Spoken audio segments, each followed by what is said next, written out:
Jadi istri, aku tuh selalu ingetin dia hal-hal yang dia tuh nggak pernah kepikiran. Contohnya nih, kebutuhan anak. Udah. Uang alokasi semesteran kakak. Udah. Bulanan kakak, SPP adik, bulanan aku. Udah sayang, udah. Tapi kok aku nggak pernah lihat kamu transfer? Udah sayang, kamu tenang. Aku udah investasi di produk Reksadana Manulife yang ngasih pembagian hasil investasi secara rutin sesuai kebutuhan kamu, kakak dan adik. Otomatis per bulan akan ditransfer ke kalian. Khusus semesteran kakak, transfernya per 6 bulan sekali sayang. Berarti kamu suami idaman dong. 69% masyarakat Indonesia memperkirakan perlu terus bekerja setelah pensiun nanti. Pahami tentang kesiapan dan aspirasi pensiun selengkapnya di Diverse Asia. Reksadana Manulife. Permata Mobile X hadir, selalu memberikan kemudahan dalam bertransaksi. Gratis biaya transfer tanpa syarat dengan Permata Mobile X.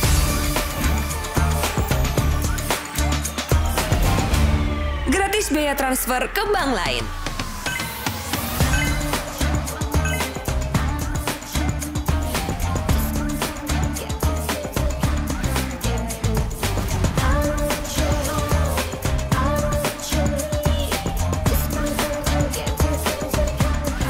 Gratis biaya transfer sesering yang kamu mau. Dan gratis biaya transfer tanpa minimum saldo dengan Permata Mobile X. Gratis biaya transfer kemanapun tanpa syarat. Tanpa batas waktu, tanpa minimum saldo, tanpa batas frekuensi, hanya di satu aplikasi Permata Mobile X.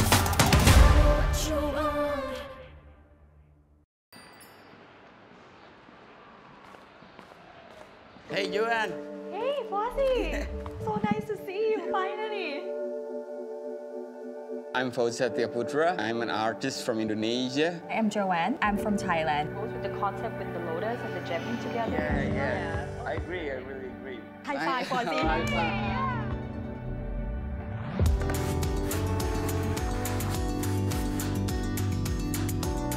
We want to create that togetherness into the painting itself. The tree represents the family growing together.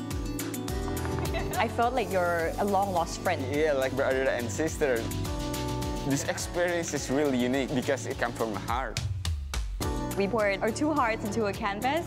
Now you're part of the family.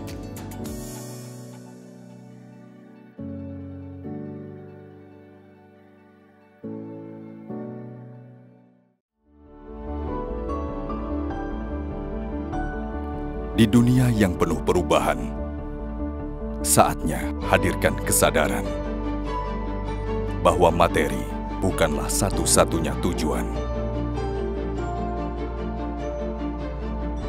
Kekayaan sejati adalah sebuah perjalanan, menyeimbangkan segala aspek kehidupan.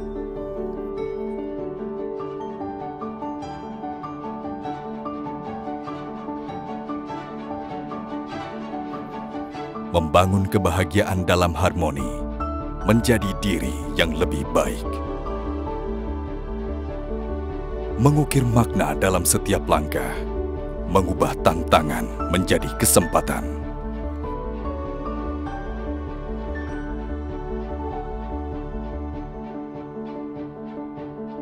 Di tengah pertumbuhan Indonesia, kita adalah bagian dari sejarah. Membuka pintu inovasi dan peluang tak terhingga. Mewarisi perjalanan kekayaan yang harmoni untuk generasi penerus bangsa. Temukan potensi Anda. Temukan makna kaya yang sesungguhnya. Permata Bank Wealth Wisdom 2023. Harmonious Wealth Journey.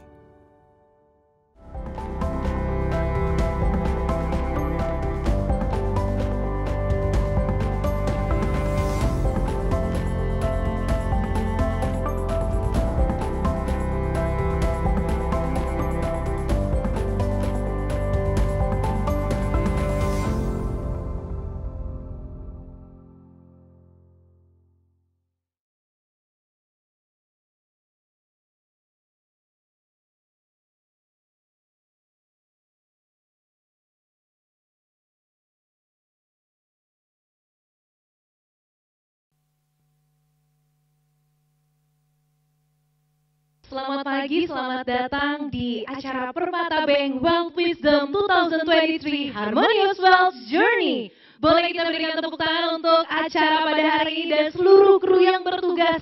Dan tentunya untuk Bapak Ibu sekalian yang hadir pagi-pagi sudah datang duduk manis dengan muka sumringah begitu ya.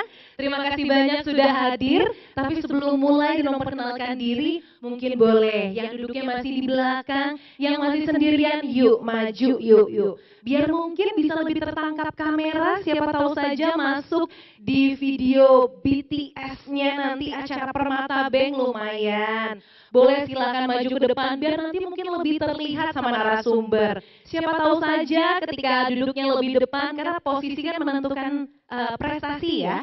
Siapa tahu nanti mau nanya, terus nanti bisa lebih terlihat ya. Boleh kita isi kursi di bagian depan terlebih dahulu dan mungkin boleh ya Bapak Ibu dan teman-teman semuanya yang sekiranya temannya masih di jalan, boleh dikontak dulu ya.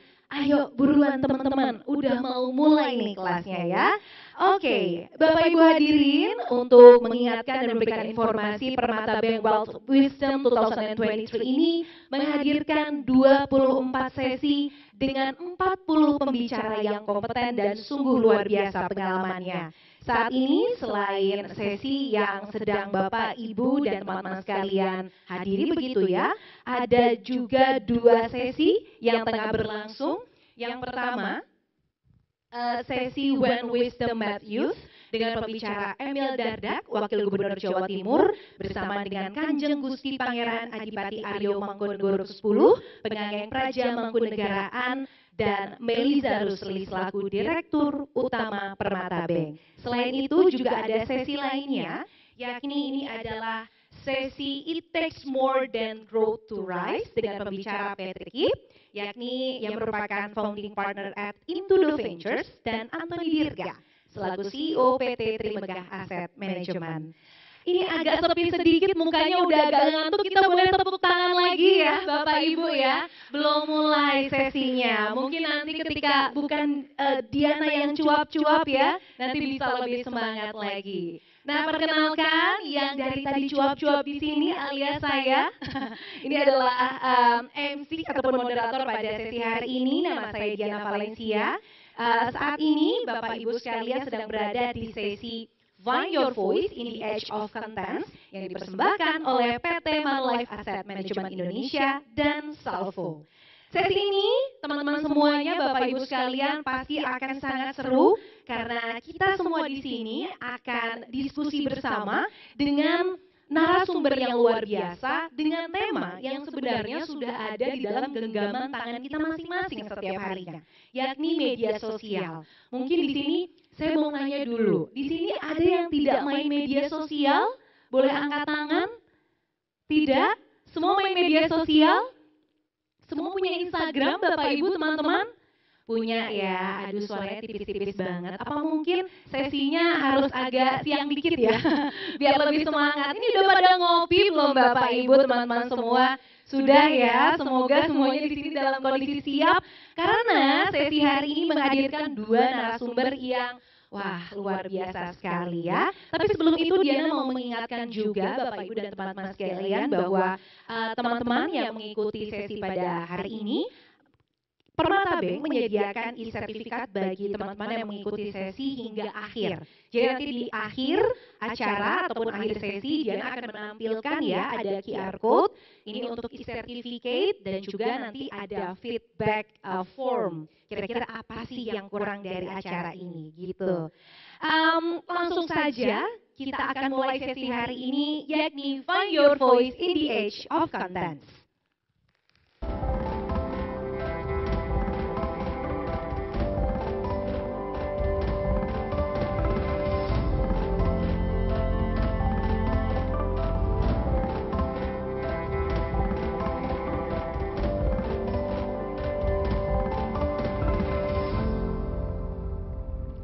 Langsung saja kita undang narasumber pertama kita, Yosi Mokalu, selaku Dewan Pembina Siberkreasi.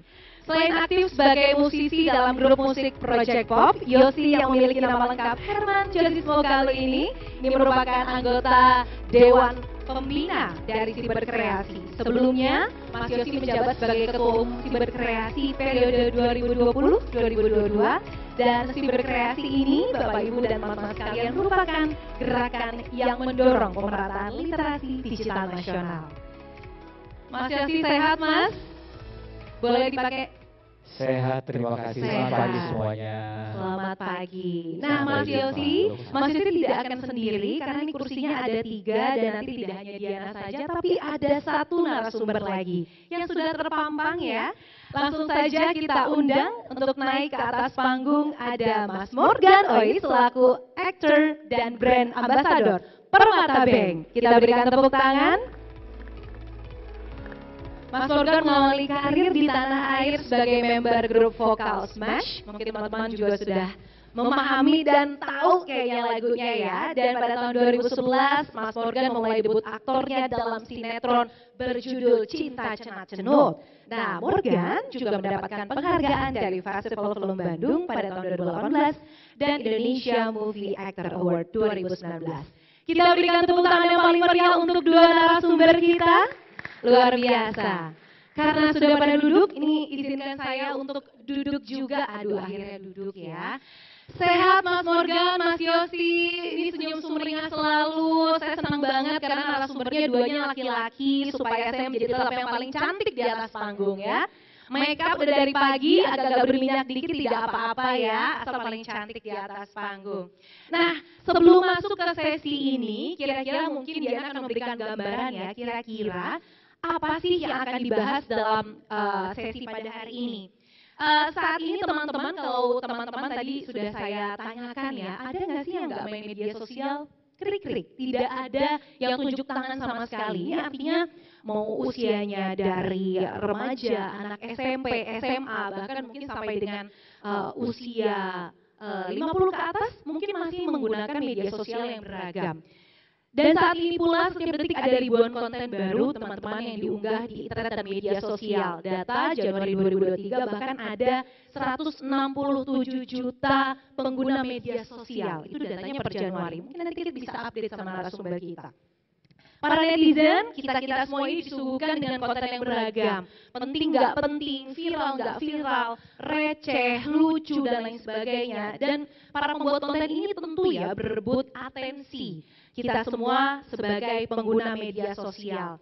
Jadi konten creator itu rasanya tidak semudah itu ya. Mungkin teman-teman ingat ada yang viral, kemudian sekarang apa ya kabarnya para konten creator itu? Apakah menjadi viral adalah kunci? Nah, pertanyaannya ini nanti mungkin bisa kita diskusikan bersama 2 narasumber kita. Karena teman-teman bahwa banyak faktor yang harus dipersiapkan mulai dari konsep, syuting, editing, segala bentuk teknis ini. Bahkan tadi ngobrol sama Mas Yosi, dulu mau ngupload aja, caption harus dipikirin kira-kira apa ya yang tepat ya. Nah, supaya apa sih teman-teman kita tuh harus mikirin teknis, konsep dan lain sebagainya, tentu untuk bisa menyedot perhatian publik dan followers kita. Dengan begitu penghasilan juga mengikuti. Tapi menurut riset, wah ini lumayan panjang backgroundnya, maaf ya Mas Morgan, Mas Yosi, cop-cop dulu ya, biarkan moderator bekerja.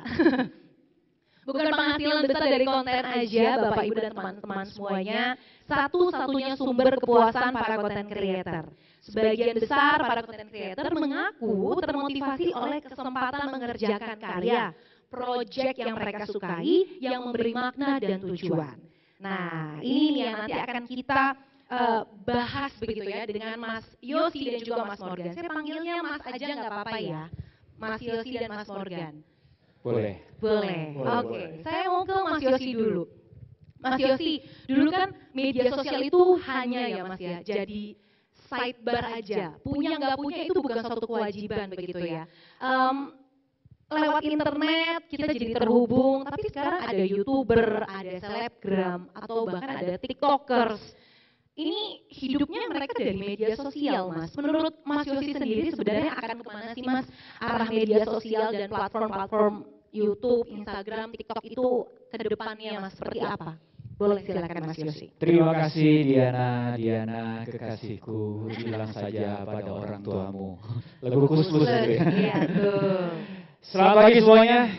Supaya tidak terlalu mengantuk, saya akan menjawab dengan penuh kalimat yang mengagetkan, tapi juga kadang-kadang dipelankan gitu ya. Supaya kalau ada yang lagi gini, bangun lagi. Kaget gitu jadinya Mas ya. Jadi setuju nggak kalau saya bilang, dulu memang digital teknologi itu tidak diperhitungkan akan memberikan sebuah ruangan interaksi yang baru. Sekarang jadi diperhitungkan. Indonesia itu bukan cuma Sabang sampai Merauke, tapi ada ruang digital di mana kita berinteraksi lewat sosial media. Let's say di masyarakat kita ini masih ada beberapa generasi yang hidup, mulai dari baby boomers, mungkin masih ada yang lebih berumur panjang daripada baby boomers, Gen X, saya Gen X, saya harus ngakui ya. Saya pengennya ngaku millennials, tapi ternyata dari kelahiran saya masih Gen X. Millennials, Gen Z, bahkan sudah ada Gen Alpha. Dan semuanya ini punya judul masing-masing. Ada yang disebut generasi digital imigran, yaitu milenial. Kenapa? Karena mereka lah yang berimigrasi dari analog ke digital. Ada yang disebut generasi digital native, Gen Z atau generasi Alpha. Tapi ada juga yang non-digital. Non-digital sebenarnya generasi saya dikategorikan non-digital sama baby boomers. Siapa di sini yang baby boomers dan Gen X? Tenang, kalau ada saya jadi tidak merasa terlalu sendiri ya. We know karakteristiknya setiap generasi ini, apalagi kalau dikaitkan sama sosial media pun berbeda-beda. Ada yang masih bermain Facebook in terms of, karena di Facebook saya masih bisa reunian sama teman-teman saya yang lama. Facebook adalah sumber reunian biasanya kan. Ada yang mungkin cuma berhenti di Friendster nggak ada udah berhenti ya. Ada yang masih saya sosial media paling grup chat WhatsApp saja. Mungkin ada saja yang seperti itu ya. Tapi minimal WhatsApp itu diperhitungkan kategorinya sosial media loh. Walaupun itu chatting ya. Tapi saya rasa sedewasa, kalau ngomong tua kayaknya ada tersinggung ya. Sedewasa-dewasanya sebuah generasi paling tidak main WhatsApp. Aktifnya mungkin tidak di Facebook, saya cuma memantau saja, tapi paling tidak main WhatsApp. Nah, ruang interaksi atau ruang komunikasi yang baru ini punya ciri khas. Ini kalau ditanya masa depannya seperti apa. Ciri khasnya sekarang lagi memfasilitasi para usersnya dengan yang namanya satu numbers, nomor dua perhatian. Numbers itu kayak gimana ya? Ya misalnya followers, subscribers, viewers, likes, itu kan numbers. Semakin banyak subscribers, semakin senang bermain di situ. Semakin banyak followers, semakin senang. Semakin banyak viewers, good comment, pokoknya numbers, semuanya numbers. Ini yang ditawarkan sama mereka. Nanti kita bisa bahas apa yang sisi lainnya. Tapi kan kalau pertanyaan masa depan, seolah-olah nanti juga termasuk pembuat platform sosial media ini akan fokus dalam persaingannya meningkatkan users atau pengguna, numbers juga. Nah, yang sisi lainnya apa? Sisi lainnya kita jangan lupakan juga dengan meningkatnya pengguna yang menggunakannya untuk kepentingannya, kebaikannya, manfaatnya. Ada juga pengguna yang menggunakannya untuk kepentingan yang lain. Negative side of it gitu ya. Misalnya cybercrime yang terus meningkat. Artinya kalau cybercrime ya berarti ada penjahat juga.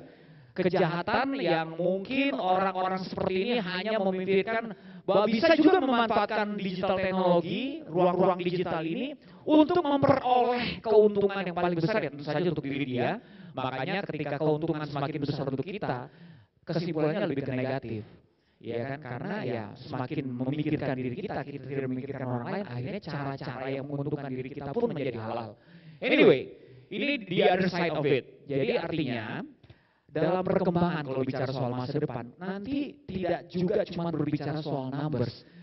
Kita masih terjebak di situ, kita masih suka dengan grooming our social media. Gimana caranya saya mendapatkan followers, subscribers, konten apa yang membuat orang likes, komen.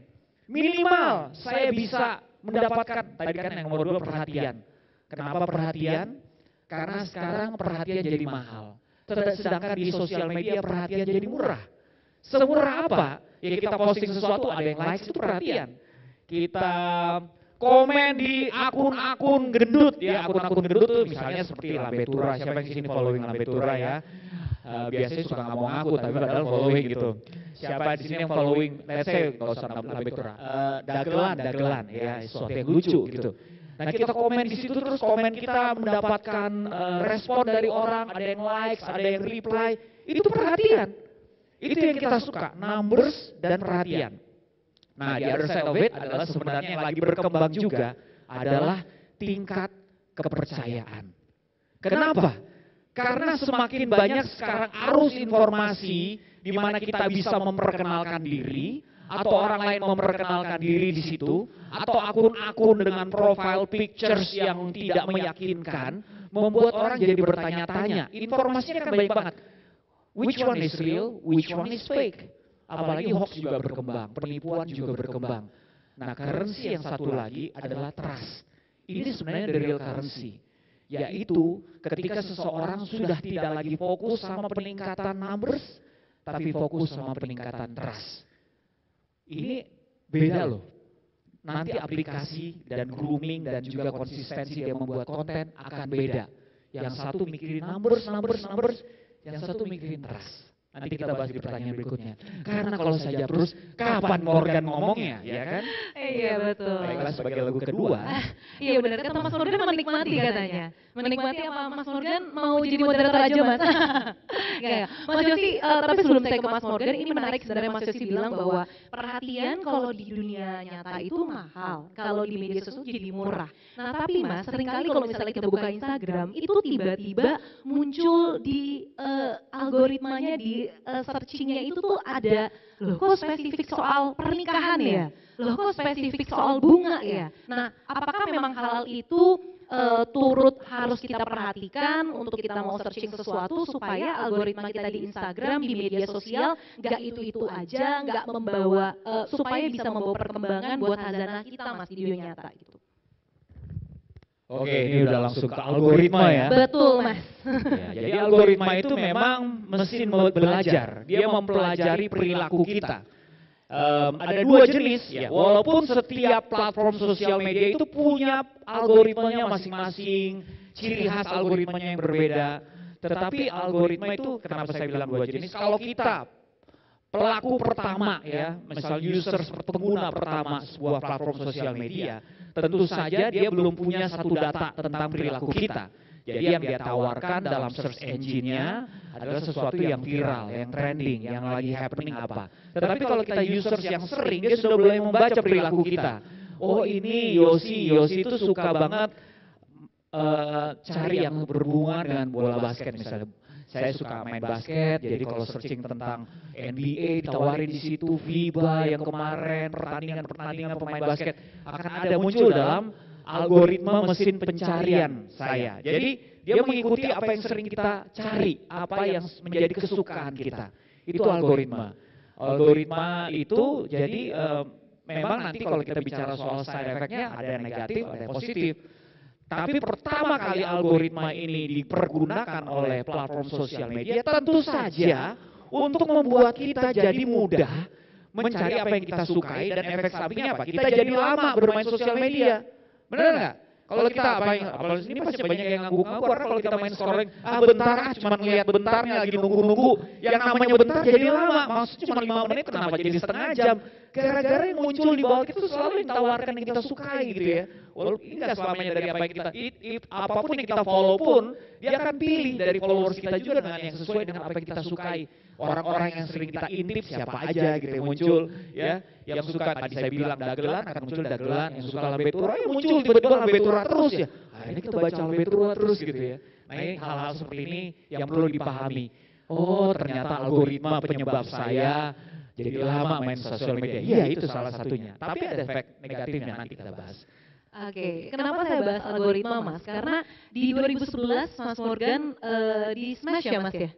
Nah itu adalah masa-masa di mana boy band, girl band itu lagi happeningnya. Kemudian tiba-tiba di YouTube saya itu ada rekomendasi untuk nonton I Heard You-nya Smash. Dan itu originalnya dari YouTube tuh ya Mas ya. Nah Mas Morgan boleh cerita nggak Mas cerita kenapa sih Mas pada saat itu Smash itu apakah memang viralnya awalnya dari YouTube atau mungkin dari acara musik atau bagaimana sebenarnya media sosial pada waktu itu ya Mas membantu Smash untuk menjadi boyband yang sangat terkenal di masa-masa itu Mas?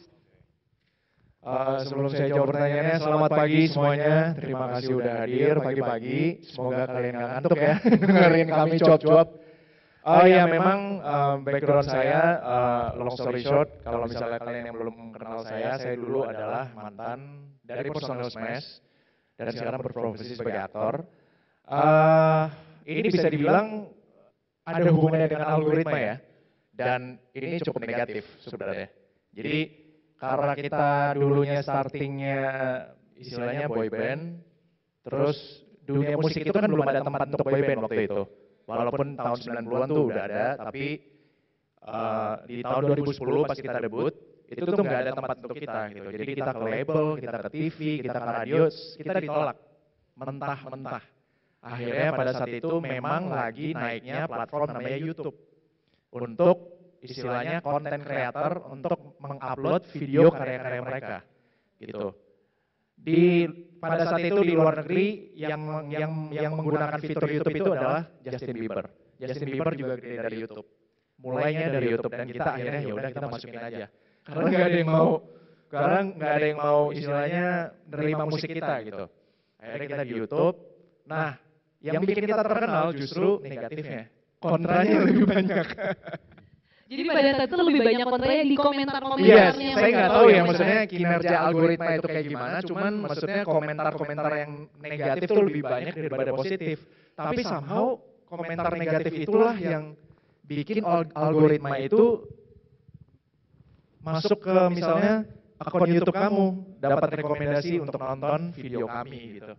Tapi aku nggak tahu gimana. Itu namanya blessing in disguise. Blessing in disguise ya, tapi itu somehow tahu nggak kerjanya kayak gimana? Karena salah satu yang ditawarkan untuk menjadi posisi-posisi teratas dalam algoritmanya adalah engagement rate.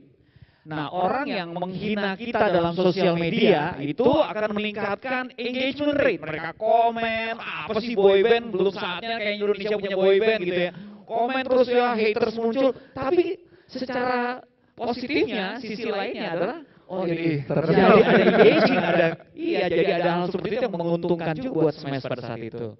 Bener ya apa yang dibilang Mas Yusi tadi ya, algoritma itu bisa positif somehow, tapi juga bisa negatif ataupun vice versa gitu loh. Maksudnya walaupun ada dampak negatif, tapi blessing in disguise juga buat kami gitu. Jadi bisa nyangkut di rekomendasi kamu. Iya. Tapi Mas Morgan sendiri kan sekarang berprofesi sebagai aktor ya Mas ya.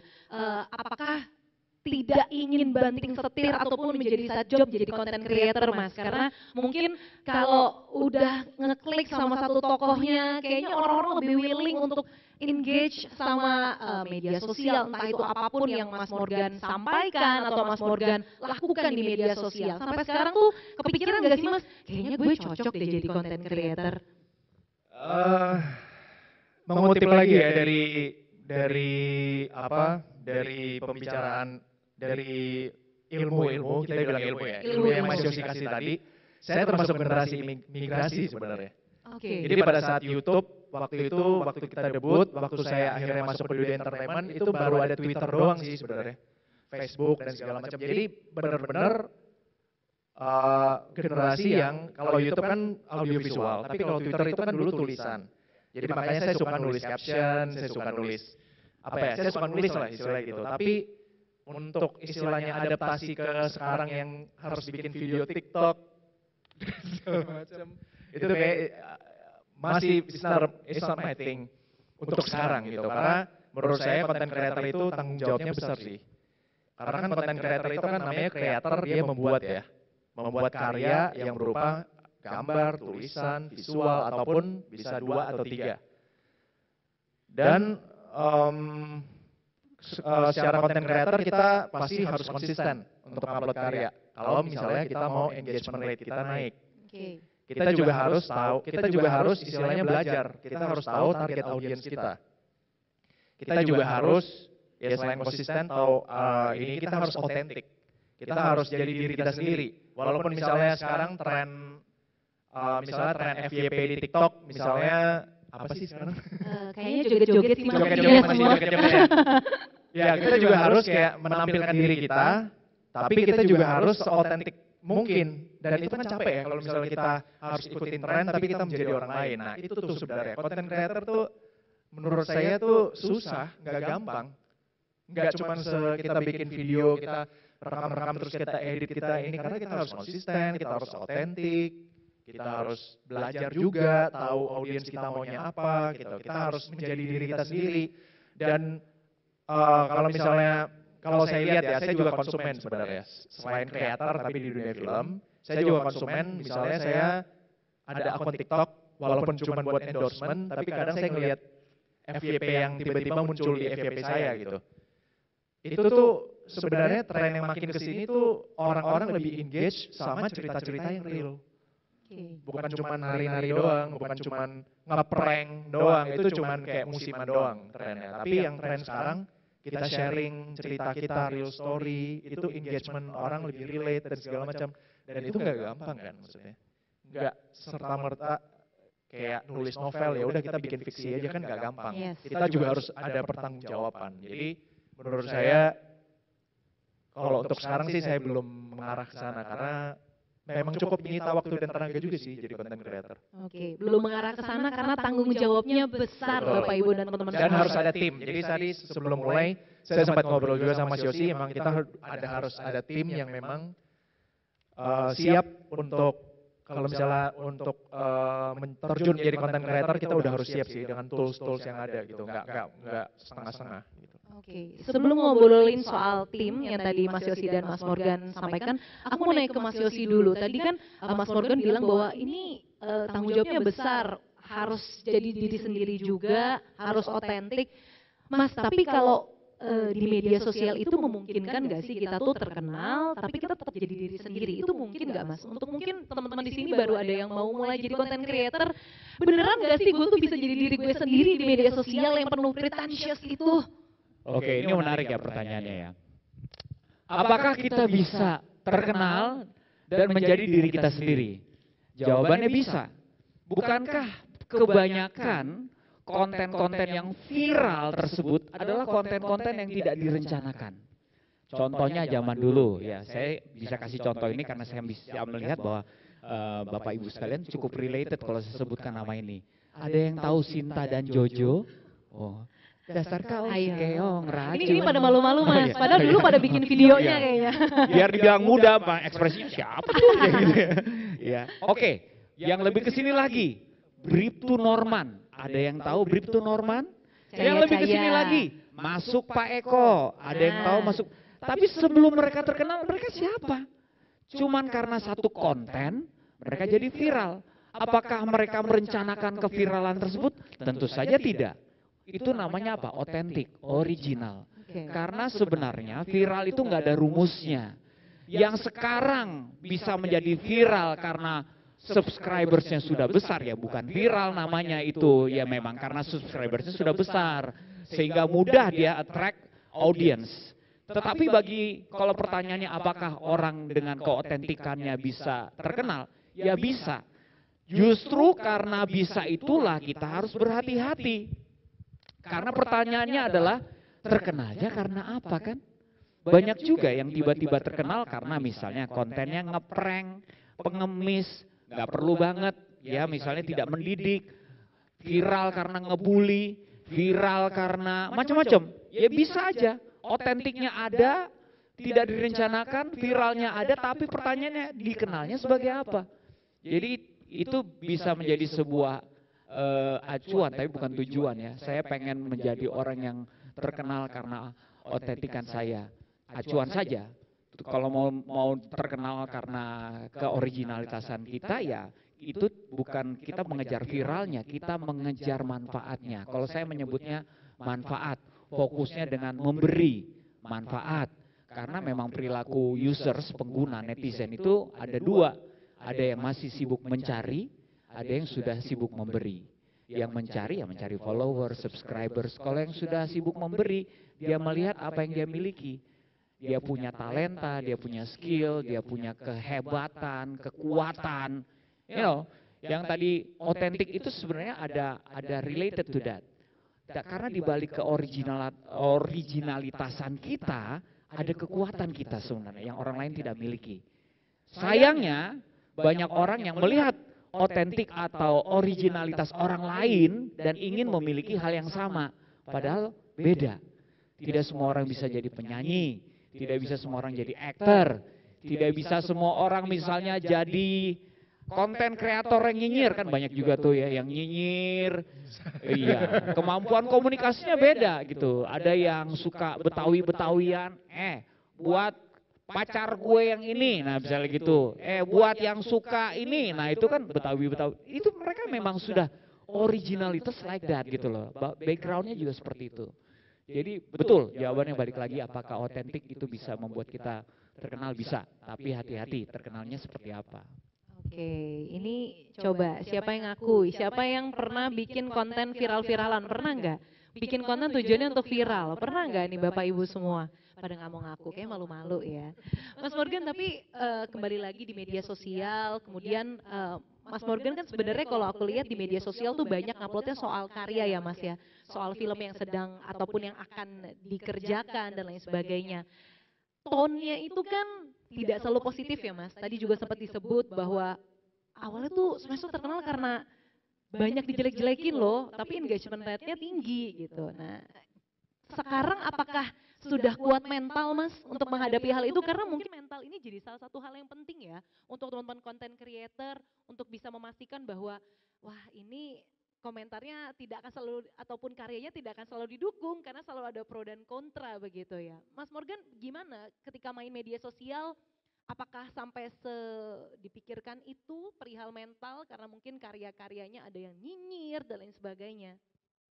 Ya pasti kalau misalnya sosmed itu ada korelasinya sama mental health ya. Tapi mungkin karena kami dulu mulainya jauh sebelum sekarang teknologi yang lebih canggih gitu. Jadi mental health-nya kita tuh udah teruji. Dulu kan belum ada undang-undang ITE, ya kan? Mau nggak mau kita telan sendiri. Kalau sekarang content creator mungkin sedikit tersinggung udah gue laporin nih apa segala macam gitu. Jadi kan memang udah ada hukumnya gitu. Kalau dulu kan memang kita mau ngomong ke siapa, nggak ada hukumnya, nggak bisa kita tuntut. Kalau misalnya ya udah kita telan sendiri gitu loh. Emang awal-awal sedih sih. Sedih banget gitu, maksudnya kita bikin lagu itu, kita invest, selain invest uang ya, kita invest tenaga, waktu. Jadi kayak tiba-tiba karya kita kayak dilecehkan kayak gitu kan kayak sedih sih. Sampai ada beberapa saat tuh nggak main sosmed dan segala macam, tapi karena engagement tinggi jadi subscribernya kita nambah, followers Twitter nambah dan segala macam. At some point kita kayak wow. Kayak kaget juga, maksudnya dari yang bukan siapa-siapa, tiba-tiba kita pengen bikin karya, terus sosmednya engagementnya tinggi, jadi tiba-tiba mendadak jadi siapa-siapa, segala perkataan kita yang dulu nge-tweetnya bebas, sama temen gitu, bercandaan, dagelan dan segala macam, sekarang jadi harus kayak menata perkataan gitu, kayak ini boleh nggak ya, mikirin caption, ini gimana ya, ntar ujungnya gimana ya gitu-gitu. Jadi mental health itu penting sih, dan dulu sih emang ngerasain down banget. Tapi untuk sekarang kalau misalnya udah terlalu buruk gitu misalnya perkataannya atau komennya, ya udah tinggal blok aja. Gampang. Kan tombol blok itu kan diciptakan, fitur blok itu kan diciptakan untuk itu sebenarnya. Gitu. Jadi kalau misalnya memang kita nggak mau ngerespon atau kita merasa itu nggak baik untuk mental health kita, ya udah kita hapus aja, blok aja, gampang. Oke, nah ini kan dari segi pengguna media sosial bahwa komentar-komentar yang dilontarkan di media sosial itu berpengaruh terhadap psikologi seseorang. Tapi Mas, sebenarnya kalau kita berkaca pada misalnya profesi, sebut saja jurnalis begitu, dia ada kode etik jurnalistik. Kemudian kalau karyawan sekalipun ada SOP-nya. Kalau content creator, tadi disebutkan ada UU ITE dan lain sebagainya. Kita harus ngeliat kemana Mas Yosi supaya kita punya pedoman yang bisa kita jadikan acuan begitu. Iya, oke. Selamat datang buat yang baru datang. Hai. Silakan tempati kursi depan karena di bawah kursinya ada door prize. Aduh, ada door prize tapi nggak di bawah kursi ya teman-teman. Mas Yosi jangan kayak gitu nanti bikin ngarep loh. Itu Aduh. belum selesai saya. Oh, Itu belum contoh selesai. hoax gitu ya. Contoh. ini hoax. Contoh hoax.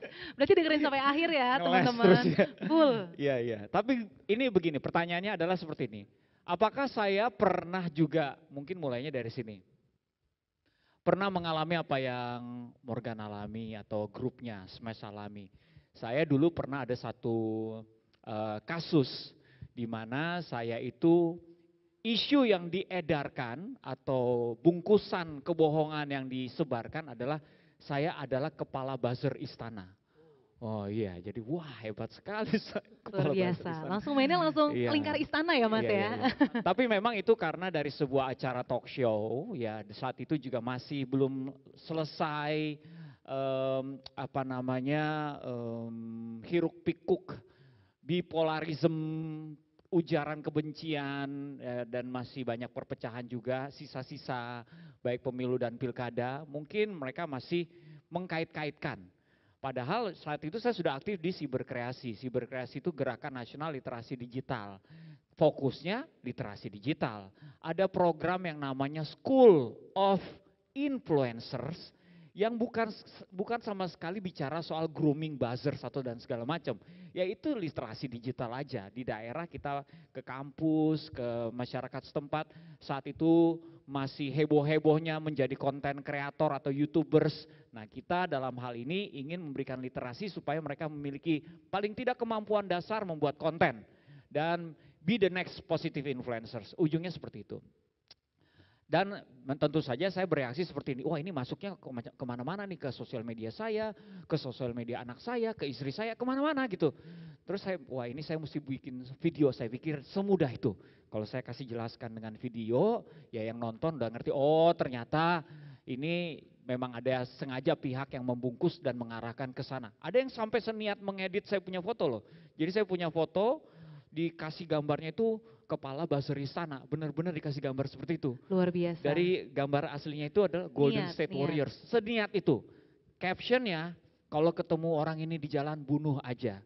Nah ini udah bukan cuman kutuk yang ada di sosial media, bahkan sampai tindakannya sejauh itu. Nah saya jadi ingat, pada saat itu ini mungkin bicara soal mental health dan segala macam. Saya sebelum ini terjadi, 2 tahun sebelumnya, kan saya main YouTube juga. Selamat datang buat yang baru datang. Kita sudah sampai di lagu ketiga dari Project Pop. Saya main YouTube juga, ya. YouTube-nya namanya Cameo Project. Kita banyak konten-konten nasionalisme dan segala macam. Oleh karena konten-konten tersebutlah kita terpilih jadi ambasadornya Creator for Change-nya YouTube dari Indonesia. Kita dikirim ke headquarters di London, salah satu kelasnya, ini penting ya saya sampaikan.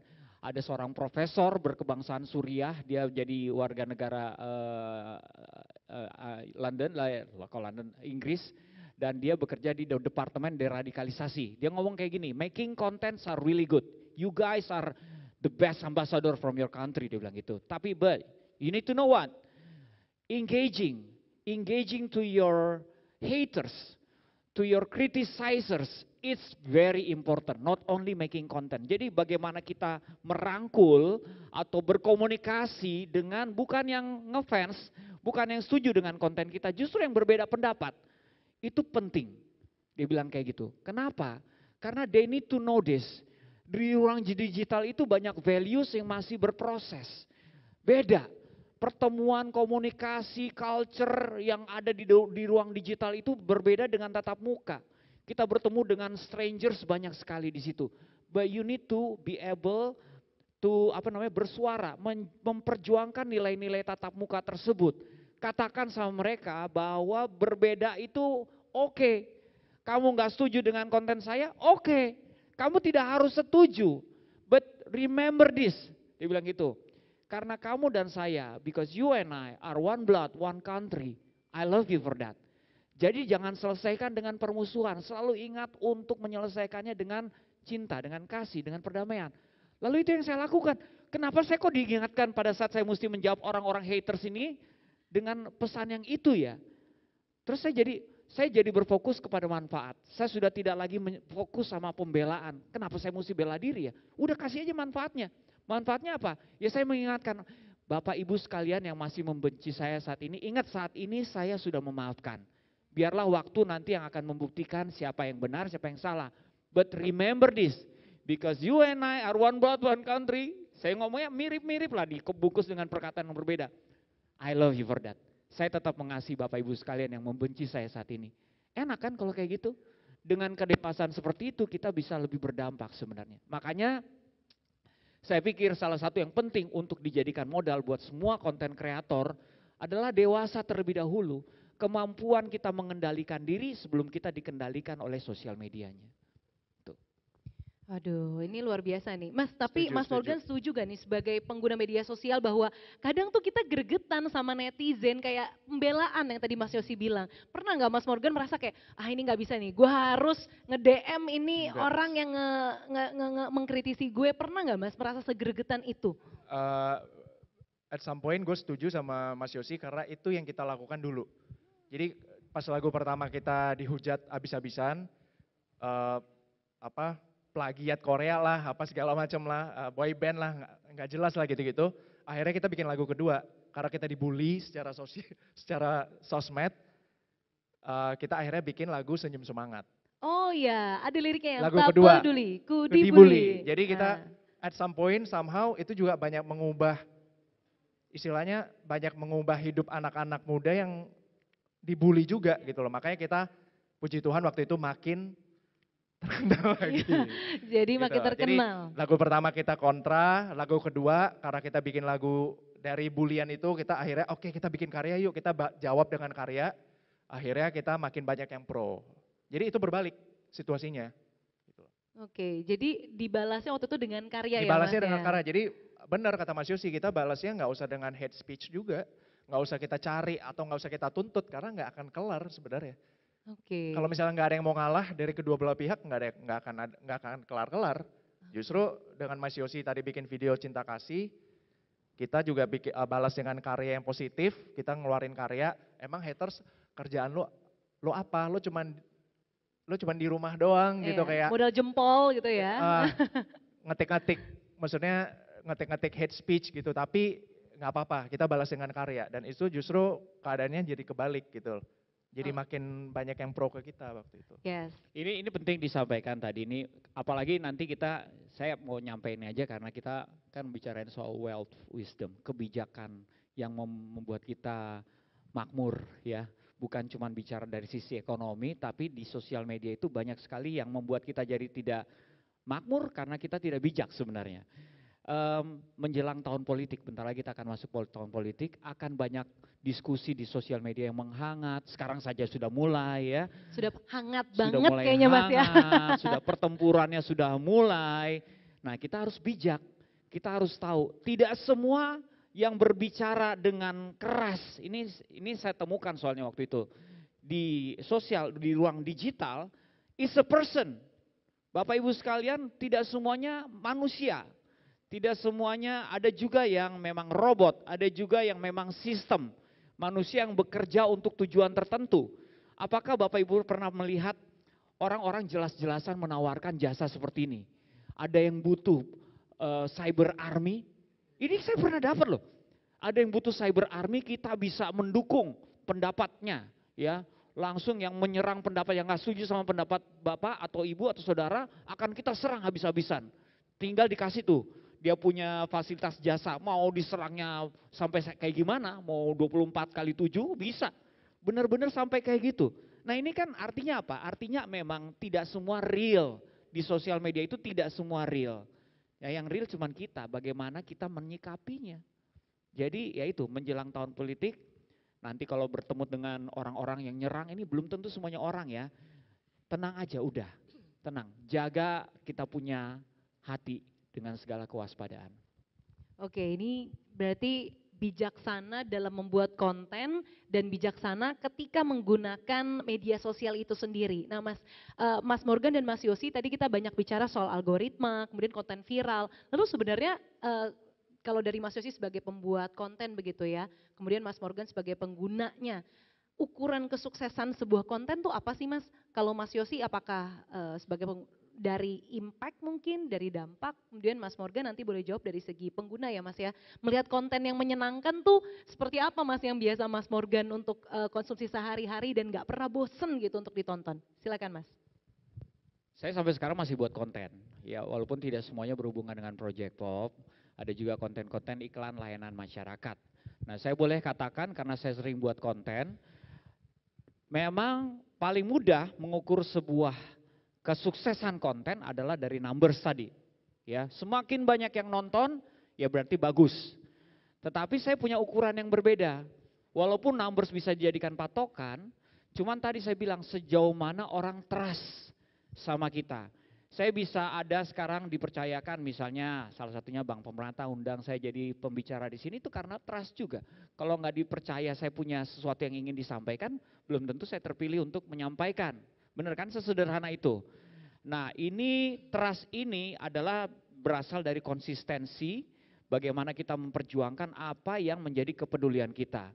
Dampak berikutnya adalah bagaimana kita melihat viewers kita menunjukkan perubahan ketika mereka menonton konten kita. Saya mau putar satu konten, kayaknya udah dipersiapkan, ini contoh aja.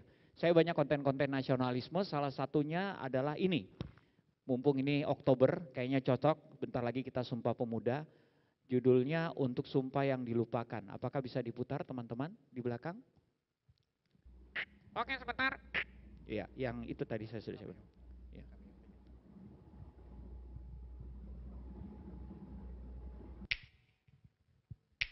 Apakah kamu lupa dengan sumpahmu?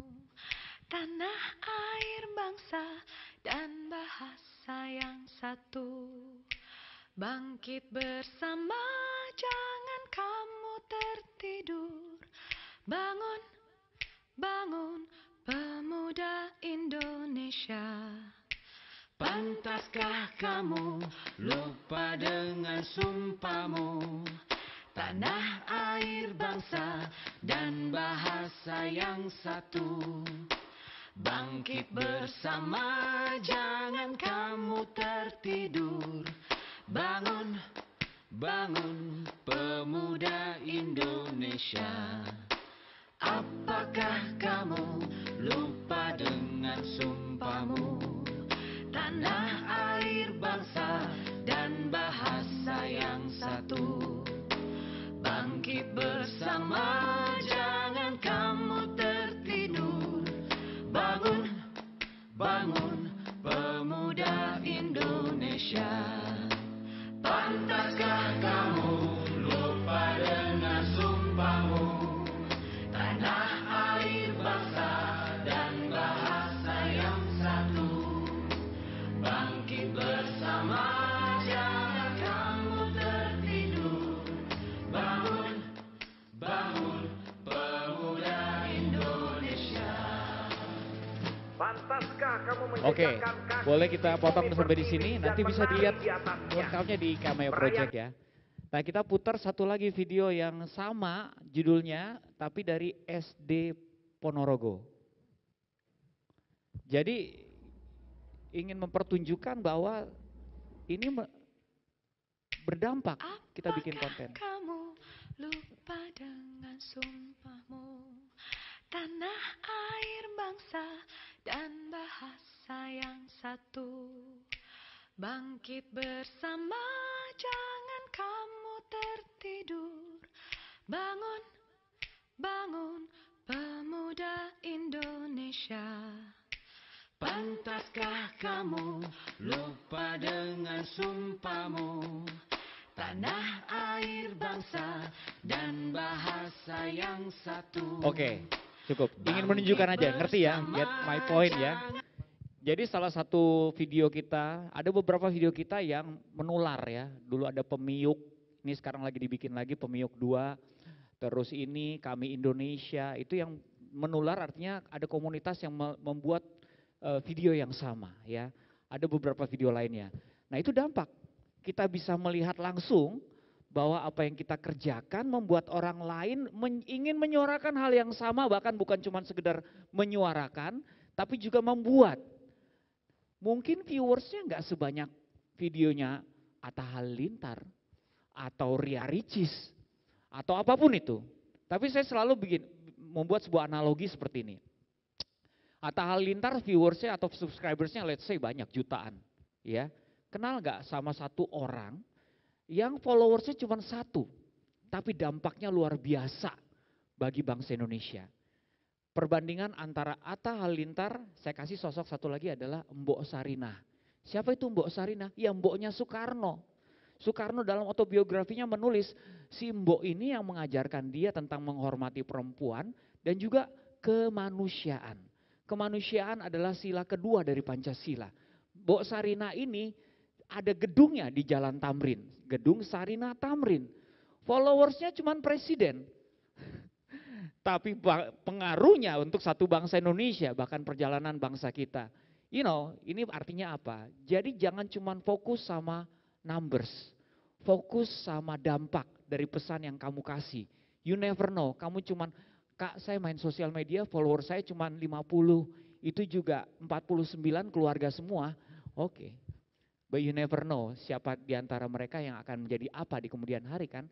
Jadi fokus dengan apa manfaat, dengan pesan yang ingin kamu sampaikan. You never know, will grow and membawa kamu sampai kemana. Oke, fokus ke pesan yang ingin disampaikan. Nah kalau dari Mas Morgan sebagai pengguna, gimana Mas? Ini banyak konten yang viral, tapi receh, tapi yang impactful, viewersnya sedikit. Kalau Mas Morgan sendiri, konsumsi sehari-harinya seperti apa Mas? Karena kan kalau tadi lihat FYP ya pasti dicarinya yang viral, ditampilkannya yang sesuai algoritma begitu. Memang kalau misalnya dilihat secara langsung ya, orang-orang pasti akan lebih tertarik sama yang shiny content ya kan, yang viral, yang misalnya marah-marah atau gosip atau apa, ya udah kita kayak nontonin tapi lama-lama capek ya. Iya gak sih, kayak itu kayak nggak ngasih something value untuk kita tapi malah kita kayak energinya kekuras banyak. Makanya that's why nggak apa-apa juga sih kalau misalnya kalian enjoy atau misalnya tertarik nonton konten yang begituan, nggak apa-apa juga gitu. Cuman kalau dari personal experience saya, lama-lama saya jadi capek nontonnya gitu loh. Jadi capek, maksudnya mempengaruhi mood saya seharian. Sedangkan kita kalau misalnya kita mau berkegiatan kan kita harus positif gitu, kita harus mindfulness. Makanya sekarang lately saya lebih nyari konten-konten yang impactful gitu loh. Yang misalnya yang bisa ngasih informasi yang valid, atau misalnya kayak let's say yang nggak usah yang receh-receh deh, saya misalnya lagi pengen masak di rumah gitu loh. Cara masak misalnya Indomie hack, ya kan? Itu kan simple banget gitu, kayak Indomie semua orang bisa masak mie instan gitu. Tapi kan mereka khusus bikin Indomie hack, seolah-olah mereka tuh kayak ini Indomie yang paling enak gitu loh. Ini caranya gitu loh. Padahal pas gue nonton, tapi gue terhibur gitu loh, dan pas gue baca komennya relate. Jadi menurut saya konten yang sukses itu ketika di komen itu banyak yang relate, banyak yang bisa ngambil dampak positifnya. Seperti konten ini juga, menurut saya konten yang sukses sebagai konsumen, saya juga bisa merespon. Jadi mungkin anak-anak SD Ponorogo itu senang muncul nasionalismenya, jiwa nasionalisnya, dan saya ingin merespon, berarti itu kontennya sukses. Oke, yang bisa membuat diri bisa mau membuat merespon, saya bergerak gitu loh. Bergerak. Untuk mencari manfaat atau misalnya mengaplikasikan informasi baru yang saya dapat. Bukan malah saya capek, saya malah ke bawah moodnya nggak enak, gitu-gitu. Oke, nah ini kalau untuk kita masuk ke yang agak-agak banyak ditanyakan orang, panduan sebenarnya untuk do and don'ts-nya sebenarnya Mas. Nah tadi sebenarnya udah banyak dikasih, tapi kita mau penegasan Mas, karena ini waktunya udah di countdown. Udah tinggal 13 menit lagi, jadi mungkin kalau untuk Mas Yosi, ini do and don'ts-nya untuk teman-teman yang mau jadi content creator untuk bisa tetap jadi otentik, tetap mempertahankan konsistensi, tapi juga bisa impactful. Nah ini agak berat sebenarnya. Ini do and don'ts-nya seperti apa Mas? Apakah dimulai dari kebijaksanaan itu dulu atau apa Mas? Langkah pertama, kedua, ketiganya. Oke, banyak orang yang begini, digital ada laba-laba. Oke. Hati-hati Mas, nanti jadi Spider-Man loh. Saya gampang Jangan sampai distraksi digigit. ya. Oh, mau dengerin beneran juga kan laba-labanya. Oke. Banyak orang yang melupakan bahwa ruang digital adalah ruang yang berbeda dengan tatap muka. Sehingga akan berbeda ketika hadir di ruang digital ataupun secara tatap muka. Contoh yang paling sederhana bagaimana? Contoh yang paling sederhana dalam hal values, culture, even dalam hal menghormati orang lain, menghormati lambang-lambang kenegaraan. Coba di sini siapa yang pernah hadir di webinar ketika Indonesia Raya tanpa disuruh menunjukkan sikap hormat? Pasti nggak semuanya. Karena belum diterjemahkan, didefinisikan sikap hormat secara digital itu seperti apa. Dan masih banyak yang belum kita mengerti di ruang digital itu bagaimana menghormati orang lain, menghargai orang lain. Karena apa? Karena kita masih nyaman, kita masih berpihak kepada kenyamanan kita. Kalau saya bisa matiin kamera, kenapa saya mesti hidupin kamera? Padahal dalam tatap muka, kalau kita ngomong sama orang lain dan orangnya menengok kemana-mana, kita merasa lu nggak sopan, ya kan? Jadi ada hal-hal yang masih berproses. Saya bilang ruang digital itu berproses. Tetapi mereka yang secure, nah ini kebijakannya ya, secure, tahu siapa dirinya. Dia akan bagaimana di ruang digital, dia akan sama di ruang digital sama di tatap muka. Ketika dia menyadari, oke, saya bisa sinyal saya bagus, saya bisa menunjukkan wajah saya bisa menunjukkan antusiasme saya kalau mau makan saya tinggal izin chat, saya makan dulu, maaf saya matiin kamera. Saya mau ke belakang saya tinggal chat, saya mau ke belakang dulu sama. Tetapi selama itu masih saya bisa perjuangkan untuk menunjukkan etika saya, kesopanan saya akan lakukan. Nah ini kedewasaan kalau menurut saya. Tidak semua orang akan nyampe ke sana karena semua orang masih nyaman di ruang digital. Perlu keteladanan, perlu inisiasi. Makanya mulai dari diri kita, internalisasi. Bicara kebijakan kan seperti itu. Karena ruang digital itu ruang arus informasi yang banyak. Satu hal yang menjadi pilar literasi digital adalah etika digital. Yang lain budaya digital. Ini dua berbicara soal values. Banyak values yang memang harus di-over-komunikasikan, diingatkan lagi. Kamu itu siapa? Jadi lihatlah diri kamu yang sebenarnya dan jadilah diri kamu yang sebenarnya di ruang digital. Jangan pengen jadi orang lain. Jangan terlalu nyaman. Jangan terlalu nyaman, makanya penting untuk mendewasakan diri kita dulu sebelum kita hadir di ruang digital. Mendewasakan diri kita seperti apa? Ya secure. Kalau dalam kelas-kelas parenting ini menjadi penting. Kenapa? Orang tua sekarang punya peranan untuk, bukan gini, kalau saya nggak punya banyak waktu mengawasi anak saya main sosial media. Pertanyaannya, kamu punya cukup waktu nggak untuk melengkapi anak-anak kamu supaya mereka dewasa di sosial media. Karena kamu sudah tahu nggak bisa mengawasi dia. And then taruh sesuatu dong. Supaya mereka ketika main sosial media mereka ada rasa tidak nyaman ketika mereka menonton sesuatu yang tidak pantas buat mereka. Ada nilai yang kita titipkan buat mereka. Secure. Banyak anak-anak yang gampang depresi. Kenapa? Karena tidak dititipkan. Mereka tidak dapat perhatian yang cukup di rumah. Mereka berpikir, wah di sosial media tempat gua ada gampang diperhatikan. Ternyata enggak juga. Banyak teman-teman yang ngebully dia di sosial media. Dan bullying itu pintu gerbangnya bercanda. Pertanyaan paling tinggi di UNICEF adalah dua pertanyaan. Apakah teman saya ini bercanda sama saya apa udah ngebully saya? Kok saya rasanya enggak enak ya? Pertanyaan yang kedua adalah apakah saya masih bercanda atau saya sudah ngebully teman saya? Jadi baik pelaku maupun korban kadang-kadang nggak sadar mereka sudah masuk ke dalam bully. Ya karena pintu masuknya bercanda. Saya dekat sama Morgan misalnya gitu ya. Morgan punya panggilan, kalau sahabatan kan punya panggilan ini ya, ejekan ya. Which is dalam pengertian lain itu adalah bersahabat gitu. Yes. Misalnya panggil, monyet sini loh gitu. Saya nggak tersinggung nih sahabat saya manggil saya monyet dari dulu. Saya panggil dia juga, bangke ngapain sih lo? Gitu. Sini lo. Nah, dia nggak tersinggung karena kita sahabatan. Tetapi yang lucu itu begitu ada dalam ranah publik, orang-orang yang tidak dekat dengan kita pun ikut, bangke, si bangke. Apaan sih lo? Kita jadi merasa nggak enak kan. Nah itu contoh kok bullying gampang banget masuk ya. Begitu satu orang sudah jadi korban, dia akan terus jadi korban. Karena orang senang dengan reaksinya. Sedangkan dia tidak bisa berbicara karena takut kehilangan teman. Bayangkan, begitu kompleksnya permasalahan bulian dan itu masih berkumpul. Yang terakhir kan bully ya. Itu walaupun real, fisik, Saya kasih tahu di zaman kita apa ada yang anak-anak dipukulin kayak gitu juga? Ada sebenarnya, cuman nggak ada sosial media aja. Ada banyak. Yang dipukulin di sekolah tuh banyak, cuman nggak ada sosial media. Cuman sekarang terlihat, cuman sekarang memberikan efek lain. Jadi semakin penting justru kita sebagai orang tua mendewasakan anak-anak kita sebelum hadir di sosial media. Dengan kata lain, kita yang belum punya anak ya dewasa juga di sosial media sebelum bermain sosial media. Oke, ini lanjut ke Mas Morgan dulu, mungkin sebagai pengguna media sosial, kira-kira apa Mas yang harus kita do and don'ts-nya lah Mas, supaya nggak terjebak pada mungkin bullying yang tadi Mas Yosi bilang, atau mungkin juga nggak terjebak dengan perasaan pundung sendiri Mental gitu. health ya. Betul. Ya kita harus sayang sama mental health kita ya maksudnya. Dan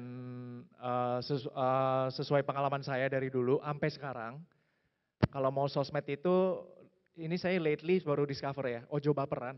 Kalau mau main sosmed tuh udah jangan baper. Mau dari yang pengguna, kreatornya, ataupun dari konsumen, udah jangan baperan gitu. Dan saya memang agak old soul ya, maksudnya bahasa tulisan itu kan kadang beda. Kayak kita ngechat walaupun kita bercanda, mungkin Mas Yosi terimanya, kok lu agak kasar ya, padahal maksud gue bercanda. Nah makanya gue lebih suka ngomong langsung face to face sih sebenarnya. Memang saya generasi milenial tapi saya agak old soul saya suka face to face, ngobrol sama orang. Karena saya dari ini kali ya, maksudnya saya dari Kalimantan gitu. Jadi ke-expose digitalnya tuh sangat belum pas SMA saya baru ke-expose dunia digital gitu. Jadi saya memang lebih nyaman di situ untuk ngobrol langsung, untuk berinteraksi langsung gitu. Jadi ya do's and don'ts-nya jangan baperan, terus terkait bahasa tulisan tadi yang mungkin penerimanya yang akan kita sampaikan, kalau misalnya kita bercanda belum tentu dia nggak bercanda, ya kita berbijaklah dalam menulis di sosmed gitu. Oke, siap menjadi diri sendiri di dunia nyata dan juga di ruang digital dan ojo baperan. Iya, dan kita harus mikirin ya, maksudnya apakah kita jangan egois gitu, apakah pengguna di seberang sana bakal nerima sama seperti maksud aku gitu loh. Jadi kita juga harus mikirin itu gitu loh. Oke, supaya ada mutual understanding ya, Betul. bahwa memang kalau bercanda niatnya ya tersampaikan dan juga bercanda. Betul. Begitu ya. Oke, ini teman-teman semuanya kita akan membuka sesi tanya jawab. Nanti akan dibagi menjadi 2 sesi, 1 sesi akan ada 3 penanya. Bebas nanti bertanya ke Mas Yosi dan Mas Morgan atau kedua narasumber juga boleh. Nanti teman-teman akan disediakan mikrofon di bagian tengah. Jadi nanti yang mau bertanya silakan angkat tangan, nanti saya akan pilih dan silakan langsung mengambil ataupun menjambret itu mikrofon yang ada di tengah di depan panggung ini ya. Kita buka sesi pertama, 3 penanya terlebih dahulu, boleh silakan. Oke, kakak yang di sebelah sana kacamata, kemudian satu lagi di sebelah sana ada 2, mungkin boleh langsung bergeser Mas, 1 penanya pertama di dekat mikrofon. Satu lagi, teman-teman yang perempuan mungkin. Boleh kakaknya, nanti silakan bergantian ya Mas menggunakan mikrofon, jangan rebutan, jangan berantem. Silakan penanya pertama. Ya, terima kasih, nama saya Ari dari Mediafin. Ini untuk Mas Yosi dan Mas Morgan. Judi online itu sudah mulai marak di sosial media ya. Datangnya judi online itu muncul dari Instagram, YouTube, segala macam. Dan ditambah lagi masyarakat minat ketika para artis mempromosikan judi online itu sendiri. Nah, karena banyakkan nilai, subscriber banyak dan dia terkenal. Ya, contohnya Wulan Guritno main gitu, Amanda Manopo main gitu. Ya kemudian masyarakat tertarik karena terpercaya gitu kan. Untuk Mas Yosi, kedewasaan seperti apa nih untuk bermain sosial media untuk sebagai entertainment gitu, dan harus dan bagaimana harus bertanggung jawab gitu. Untuk Mas Morgan, gimana untuk kita sebagai tidak terjebak gitu kalau para artis ikutan mempromosikan judi online, padahal sudah jelas judi online itu udah salah gitu, dan malah dipromosikan lagi gitu. Mungkin di tahun ini 2023 adalah judi online itu udah salah dan investasi bodong segala macam. Dan bagaimana untuk tahun 2024 terjadi hal seperti ini? Ya, gitu aja. Thank you, Mas Ari ya tadi ya Mas ya? Ya. Oke siap, boleh silakan kembali dulu Mas ke kursinya, ke singgasananya. Ini kita tampung dulu ya Mas, pertanyaannya 3 nanti boleh dijawab. Pertanyaan kedua boleh silakan Mas. Selamat siang, perkenalkan nama saya Gero. Saya mau nanya ke Mas Yosi. Tadi pertama Mas Yosi pas perkenalan tadi ngomong Mas Yosi punya gerakan untuk meratakan literasi literasi digital di Indonesia. Yang ingin saya tanyakan adalah bagaimana cara meratakan literasi digital, yang kita tahu bahwa di Indonesia sendiri, di Jakarta khususnya itu sudah sangat bagus, tapi dibuat di daerah-daerah tertentu tidak bagus. Misalnya saja masalah digital banking misalnya, apalagi ini kan Permata Bank gitu. Tidak semua masyarakat di Indonesia yang berada di luar Pulau Jawa khususnya itu kena akan inklusi keuangannya secara digital bankingnya. Nah, bagaimana untuk membuat literasi digital tersebut bisa merata se-Indonesia Raya. Terima kasih. Oke, Mas siapa? Sorry, siapa namanya Mas? Nama saya Gero. Gero, G-E-R-O ya? Iya, benar. Siap. Thank you Mas Gero pertanyaannya. Lanjut Kakak, penanya ketiga. Selamat siang, namaku Farah. Aku mau nanya ke ini Morgan. Kan sebelumnya kan netizen taunya Kak Morgan kan main film dan nyanyi. Sosial media kan katanya kan baru ini ya, ya baru main lah gitu maksudnya. Tantangan terbesar apa sih pas main film, terus nyanyi dan sosial media, terus lebih suka kemana di antara tiga itu? Itu aja sih. Makasih. Oke, terima kasih Mbak Farah. Yang pertama kita jawab langsung ya Mas ya, Mas Yosi, Mas Morgan, untuk kedua narasumber dari Mas Ari soal kedewasaan media sosial seperti apa, terutama soal pinjol ini yang artis-artis banyak terjebak juga. Betul, silakan mungkin Mas Morgan atau Mas Yosi dulu silakan. Untuk Mas Ari ya. Diawali dengan tertawa. Well, ya itu balik lagi ke public figure ya masing-masing ya. Kalau misalnya saya sih memang dari awal saya ngomong ke tim manajemen saya, kalau saya akan ngambil endorsement yang memang benar-benar bisa kasih manfaat yang positif sih sebenarnya. Karena kan saya tahu, misalnya contohnya ini deh, kayak konten Permata Bank gitu. Misalnya mereka warawiri pengen istilahnya mengenalkan lebih luas lagi tentang Permata Mobile X. Permata Mobile X kan layanan online perbankan berbasis internet kan. Nah itu kan positif buat saya dan saya pakai juga sebenarnya gitu. Jadi ya why not kalau misalnya saya bikin konten, saya promosikan gitu loh. Tapi kalau misalnya hal yang negatif, yang menurut saya tidak masuk dengan prinsip saya, kayak misalnya let's say, saya nggak bilang mereka ini ya, cuman buat saya sendiri pribadi itu mungkin negatif dan memang udah salah. Seperti yang Mas Ari bilang tadi, ya kenapa saya harus promosiin. Maksudnya masih banyak cara yang lebih baik buat saya untuk misalnya nyari keuntungan. Atau misalnya masih banyak yang lebih, cara yang lebih baik, misalnya lebih positif. Saya bisa mempromosikan diri saya misalnya lewat karya-karya yang lain, dalam bentuk yang lain gitu loh. Jadi nggak harus terkenal karena viral juga dampaknya juga nggak baik juga buat mental health gitu. Maksudnya itu kan cukup beresiko ya. Kalaupun misalnya itu aman, oke aman. Tapi sekarang kena kasus itu kan mental health juga gitu. Maksudnya nggak cuman buat institusinya gitu, tapi buat public figure-nya juga mental health gitu. Jadi sebisa mungkin sih untuk sekarang gitu. Karena mungkin karena umur ya, udah masuk 30-an gitu. Jadi saya lebih berpikir untuk nyari-nyari konten atau nyari project yang bikin mental health saya seneng juga dan itu positif gitu loh. Jadi balik lagi untuk pertanyaan Mas Ari, mungkin balik lagi ke public figure-nya masing-masing ya. Kalau saya sih enggak. Thank you. Gimana Mas Ari, terjawab? Maksudnya saya sih nggak mungkin ngambil. Preventifnya? Oh preventifnya, ya itu balik lagi harus ada institusi ya yang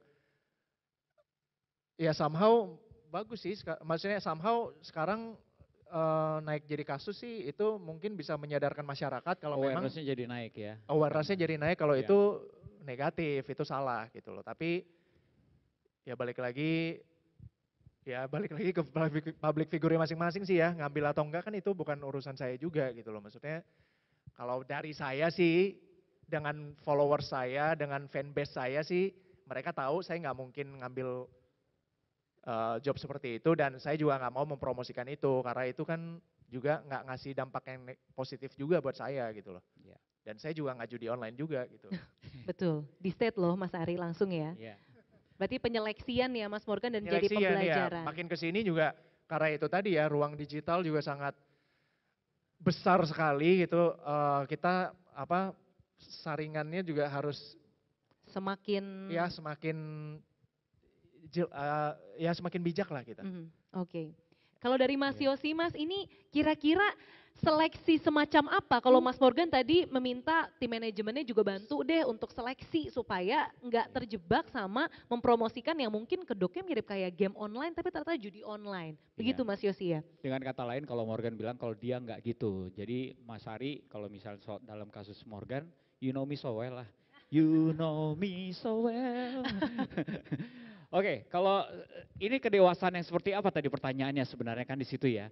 Memang ujung dari literasi digital adalah bukan cuma sekedar memberikan edukasi dan informasi saja, tetapi baiknya adalah terimplementasi dalam sebuah perubahan sikap.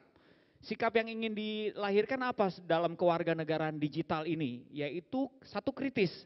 Dulu orang yang kritis itu orang yang dibenci mungkin dalam pertemanan ya. Protes mulu, protes. Tapi sekarang ternyata dibutuhkan perilaku yang seperti itu di dunia digital. Kenapa demikian?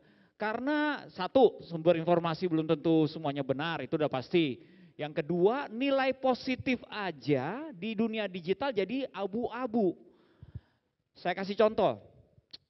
Judi online, mungkin kalau saya berusaha memahami teman-teman yang endorsing judi online, mereka mungkin dalam upayanya saya tidak tahu sejauh mana kekritisan mereka untuk mencari tahu informasinya tentang ini positif atau negatif.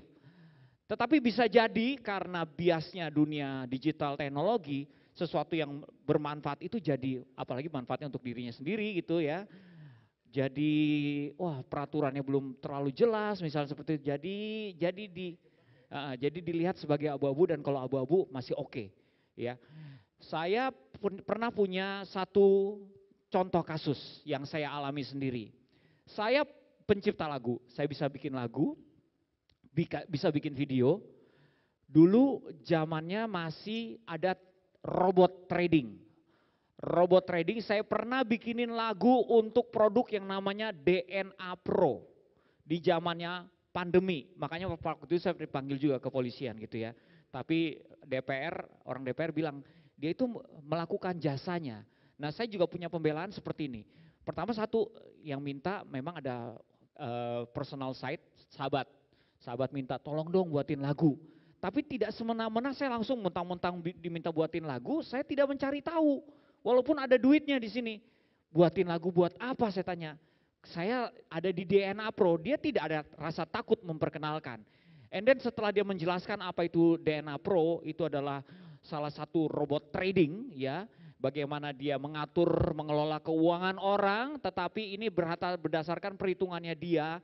Ini dia punya tagline adalah orang jangan sampai maruk.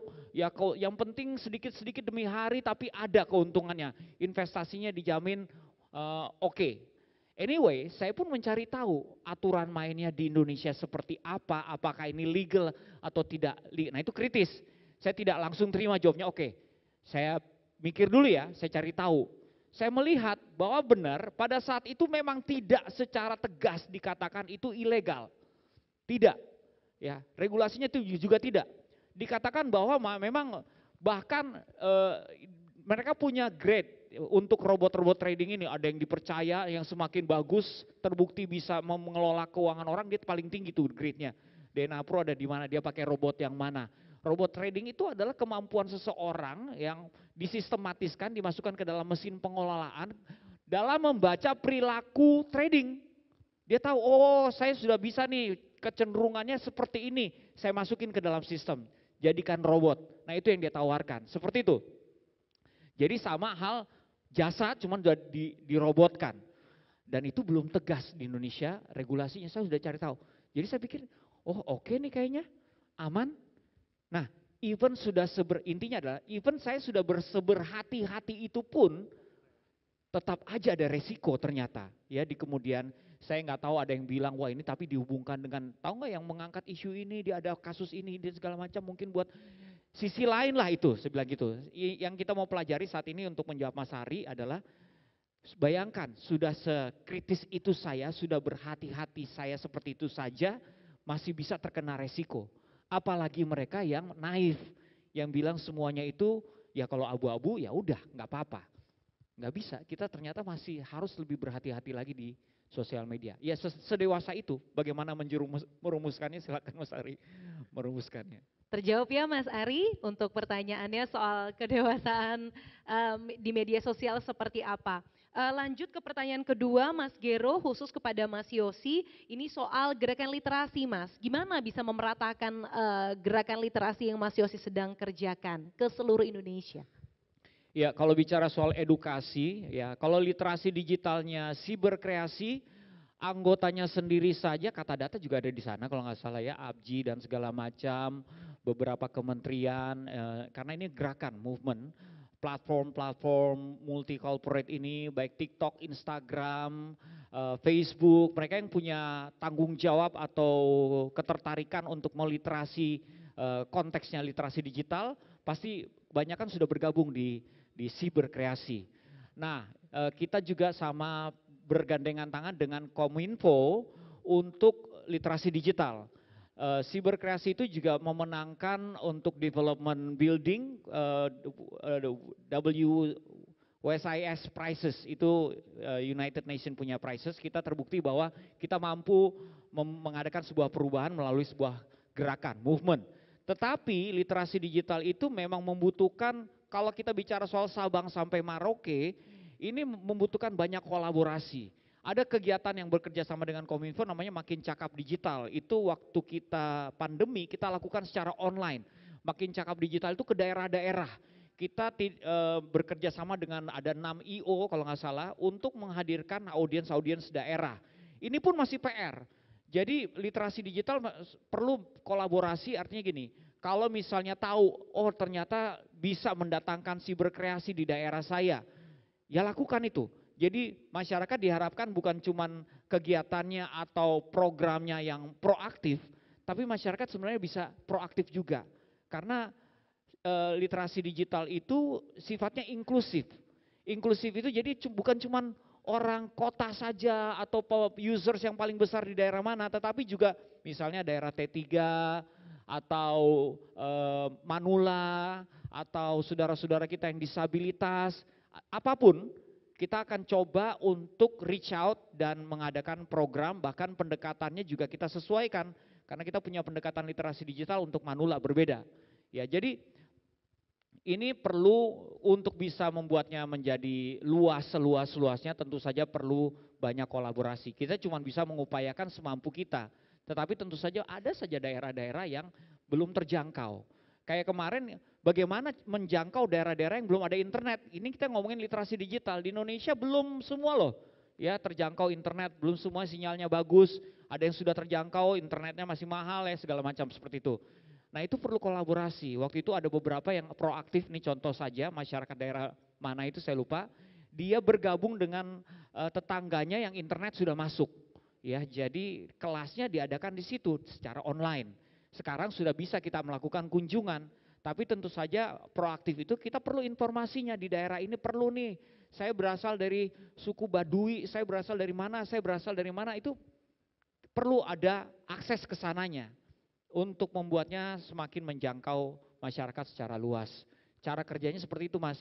Jadi ada yang kita berusaha mendekati, tetapi tidak semuanya karena keterbatasan sumber daya manusianya juga, keterbatasan trainer, kita perlu kolaborasi masyarakat yang juga proaktif menghubungi, minta supaya diberikan literasi digital di komunitasnya atau di daerahnya. Itu bisa dilakukan? Bisa, itu sudah dilakukan juga, sudah terbukti banyak yang proaktif sama kita. Terjawab Mas Gero? Oh ya tadi dia nanya, itu sebenarnya pilar baru, ini lagi dikembangkan juga, digital financial ya, benar kan Mas ya? Digital financial, karena pilarnya baru 4, baru digital safety, digital skill, digital culture, sama digital ethics. Digital financial juga lagi bagian dari safety, biasanya masuk di safety sama skill. Ya, jadi itu sebuah pinjol, karena banyak kasus-kasus pinjol ya, itu masuknya dari situ. Oke, ini mungkin Mas Gero kalau penasaran bisa dilihat di websitenya ataupun kunjungi di media sosialnya si Berkreasi ya Mas Yosi ya. Jangan lupa di follow Mas Gero. Oke, nextnya pertanyaan ketiga ini dari Mbak Farah. Ini langsung ke Mas Morgan, ini ada acting, ada nyanyi, kemudian juga aktif di media sosial. Tantangannya apa Mas? Tadi ditanya, kemudian yang mana katanya yang lebih disukai? Thank you Mbak Farah buat pertanyaannya. Masing-masing ada tantangannya ya, maksudnya kalau misalnya jadi aktor itu kan kita mengerjakan satu karya untuk ditampilkan di platform manapun itu ya, mau di bioskop atau di OTT gitu, dan ada penontonnya, ada penikmatnya, tapi ya tanggung jawabnya gimana kita tanggung jawab dengan konten yang kita hadirkan gitu. Tapi kalau untuk sosmed atau content creator sih a whole different level sih, maksudnya semua bisa mengakses gratis, nggak perlu bayar. Kalau bioskop kan kita harus bayar, OTT kita harus subscribe dan segala macam ya kan. Tapi kalau sosmed, kalau kalian tinggal download TikTok misalnya, udah tinggal bikin ini gratis. Jadi tanggung jawabnya lebih besar sih, maksudnya sebagai content creator yang saya bilang tadi di awal, kita harus tahu audiens kita harus mempertanggungjawabkan konten kita harus konsisten biar engagementnya naik, kita harus bijak juga seperti yang Mas Yosi bilang, kita harus bikin konten yang impactful, yang mindfulness, ataupun mungkin content creator yang suka bikin konten yang viral-viral, tapi kan mau sampai kapan? Itu kan pasti lama-lama dia juga akan capek ya, apalagi content creator yang nggak jadi dirinya sendiri, itu yang paling capek sebenarnya. Karena kan kita sibuk mikirin apalagi yang harus gue bikin, apalagi yang harus gue tiru, ya kan, untuk bisa meng-create konten yang viral gitu. Jadi menurut saya, untuk sekarang saya berprofesi sebagai aktor, saya senang. Tapi kalau untuk konten untuk sosmed mungkin sekarang saya masih dalam tahap konsumen dulu, gitu, penikmat. Baru nanti kalau konten kreator benar-benar saya udah ready, saya udah tahu apa yang mau saya bikin dan saya share, mungkin saya akan ke sana. Oke, tapi kalau nyanyi masih nggak Mas? Tadi ditanya sama Mbak Farah juga nyanyi masih. Masihnya agak ragu nyanyi masih. Gitu. Masih, ya untuk on air memang sudah enggak gitu. Untuk ngeluarin karya juga belum ada. Tapi kalau misalnya private event atau off air ke luar kota, kalau misalnya ada saya masih ngambil biasanya. Kalau nggak bentrok jadwalnya. Oke, gitu Mbak Farah, terjawab ya. Oke, terima kasih Mas Ari, Mas Gero, Mbak Farah. Buat para penanya nanti akan diberikan voucher dan ada merchandise juga dari Permata Bank. Nanti boleh silakan diklaim di bagian belakang sana. Tapi sebelum ke sana saya mau buka dulu sesi pertanyaan kedua. Ini belajar dari pengalaman ya, ini yang bertanya dapat hadiah loh ya. Boleh silakan mungkin penanya 1, 2, 3. Oh, siapa silakan dipilih? Dapat hadiah. Oh, jangan dong. Hadiahnya masa Mas Morgan juga mau. Oke, kakak yang sini boleh silakan. Kemudian yang belakang sama yang mana nih? Yang mana? Yang ini. Oke, kakak yang sebelah sini. 3 orang ya. Boleh silakan. Oke. Halo, selamat siang Kak. Halo. Kakak. Aku mau nanya ini sih, tadi terkait Kak Yosi yang bilang konten impactful. Tadi bertanya-tanya aja, apakah konten impactful itu bisa jadi profit juga, dan apakah itu etis? Karena kan kalau impact, ya tujuannya buat sharing wider impact, wider values, sharing values. Tapi kalau profit kan ya buat keuntungan. Is that ethical kalau misalnya itu align gitu? Apakah bisa juga gitu sih, lebih ke situ. Oh, by the way aku Eliza, sorry. Eliza, oke. Kenapa deg-degan? Ketemu Mas Morgan atau Mas Yosi? Dua-duanya, luar biasa bisa aja ini. Kamu kakak Eliza, siap. Baik, Ditampung terima kasih. Eliza, terima kasih Terima kasih, banyak. Kak. Penanya kedua mungkin boleh kakaknya? Yes. Nanti penanya ketiga nanti boleh silakan langsung bersiap-siap ya setelah penanya kedua selesai menyampaikan pertanyaannya. Boleh silakan. Tes, oke. Selamat siang kakak-kakak semua. Mungkin sedikit perkenalan, aku Faris, masih menjadi mahasiswa di Universitas Indonesia, khususnya Public Administration. Basically, aku adalah pribadi yang emang pengen banget membuat sesuatu yang bermanfaat untuk orang lain. Makanya salah satu tujuan aku untuk datang ke sini untuk dapat ilmu tentang itu gitu. Karena mungkin ditanam dari keluarga sejak lama kalau kamu tuh nggak perlu harus setinggi angkasa untuk bisa menebarkan kebermanfaatan buat semua orang gitu. Dengan kata lain itu jadi motivasi aku dari dulu untuk terus menebarkan kebermanfaatan itu. Dalam konteks saat ini mungkin berkaitan dengan sosial media ataupun konten dan sebagainya. Nah, dalam konteks berkreasi di ranah digital, kira-kira seperti apa pandangan Kak Yosi dan Kak Morgan terkait kualitas atau value dari konten-konten yang saat ini udah ada? Dan kira-kira value apa yang sekiranya perlu untuk di-deliver untuk masa depan yang kita perlukan dengan goals mungkin untuk edukasi gitu. Tapi value apa yang perlu kita tonjolkan lebih dalam, baik itu di dalam konten, baik teknikal atau strategikalnya, kira-kira seperti apa. Mungkin itu cukup sekian. Assalamualaikum warahmatullahi wabarakatuh. Thank you Faris. Lanjut ke penanya ketiga, boleh Kak? Yes? Ya betul Kakak. Nah.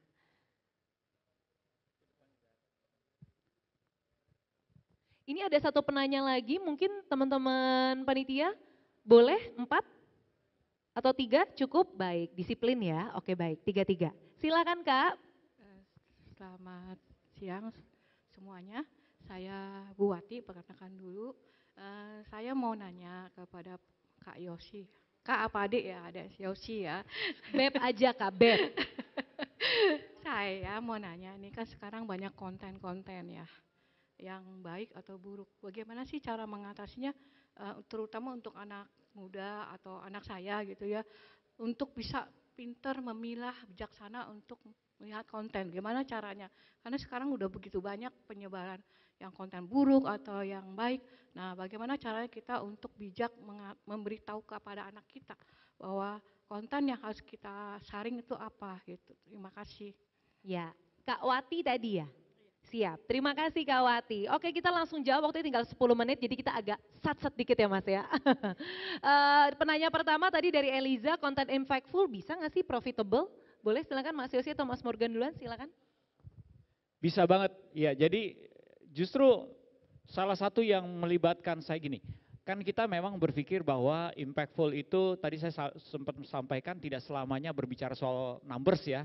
Impactful itu ketika orang rasa ini manfaatnya ada, bahkan sampai bisa menggerakkan seseorang untuk melakukan sesuatu, bahkan lebih jauh sampai bikin konten.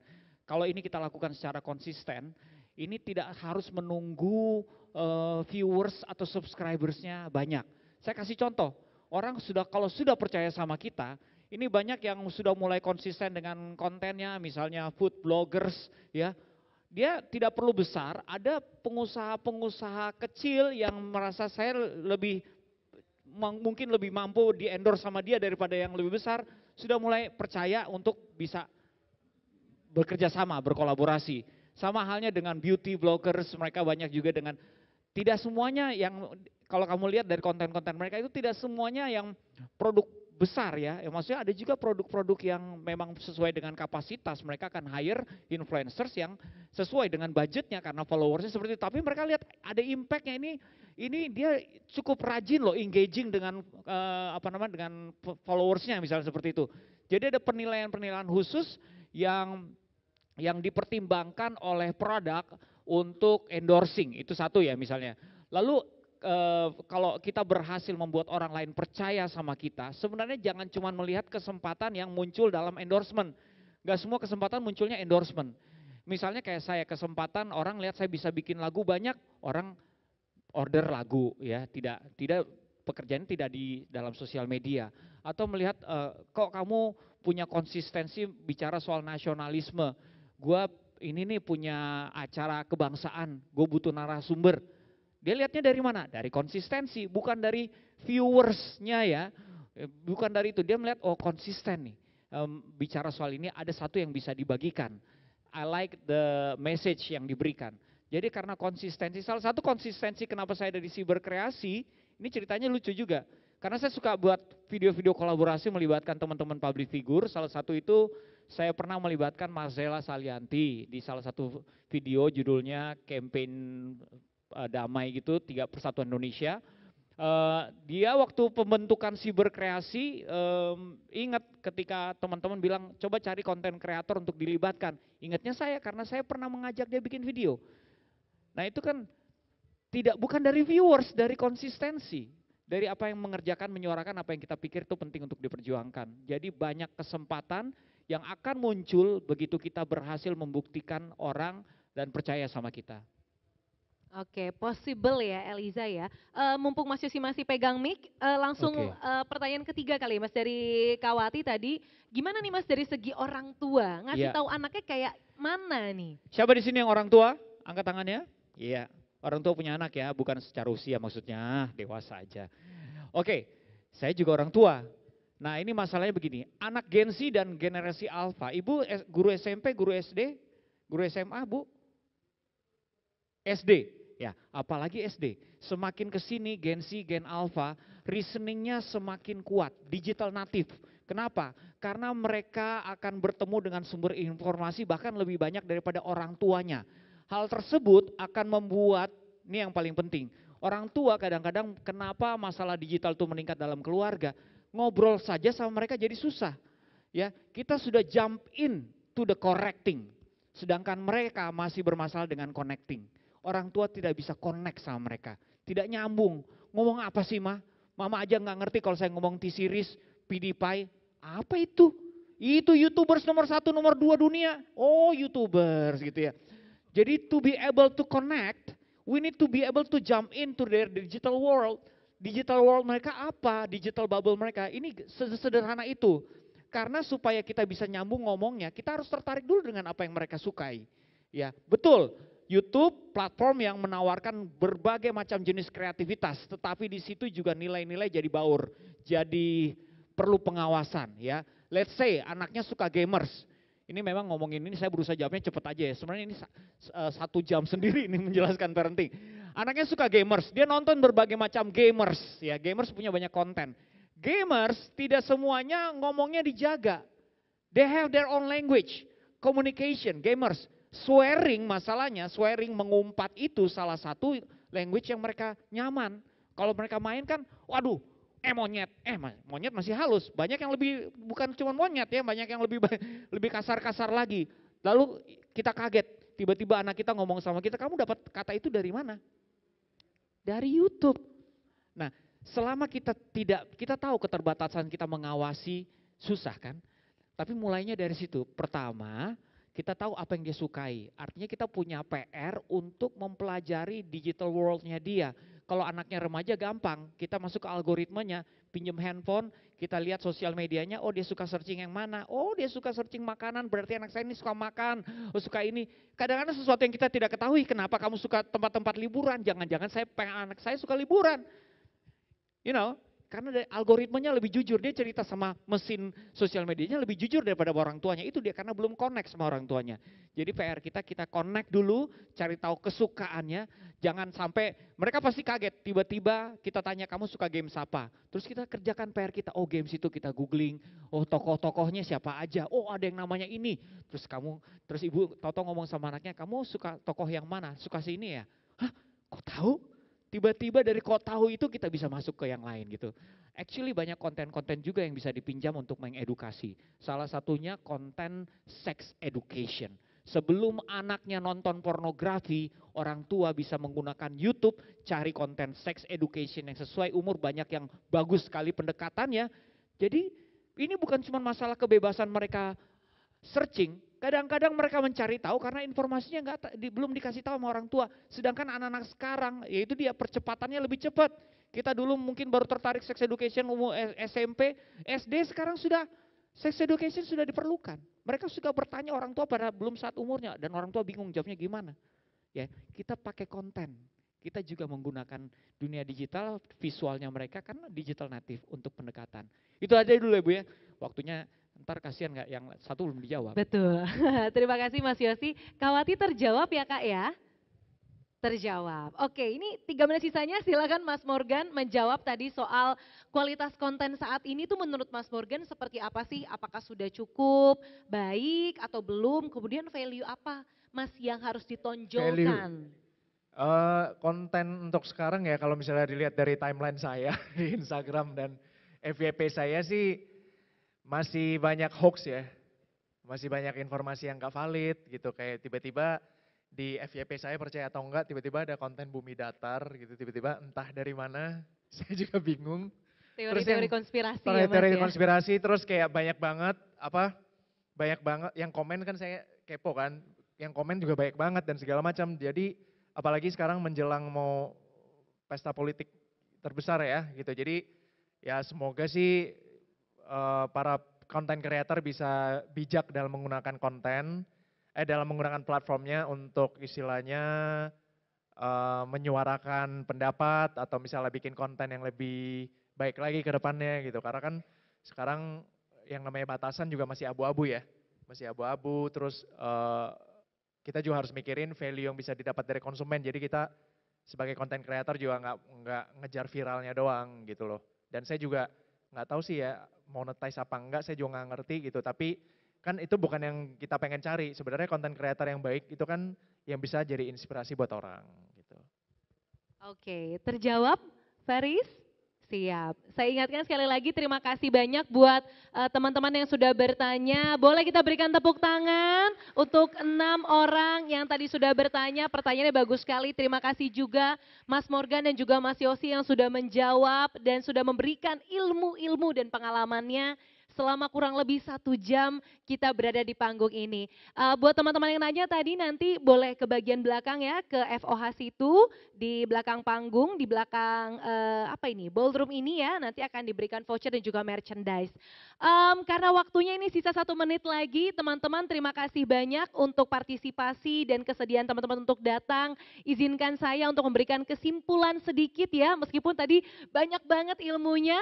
Saya mau mengutip pernyataan dari Presiden pertama kita, Bung Karno, yang menyebutkan bahwa semangat itu adalah akar dari kehidupan. Nah, semangat di ruang digital, di media sosial ini bisa diterjemahkan tadi dari pernyataan Mas Yosi, Mas Morgan, dari segi kebijaksanaan. Kebijaksanaan dalam hal apa? Kedewasaan dan keberhati-hatian.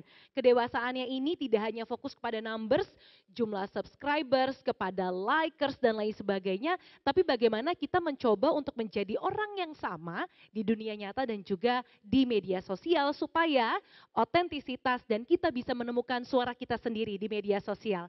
Kita berikan tepuk tangan sekali lagi untuk kita semua yang hadir di ballroom hari ini.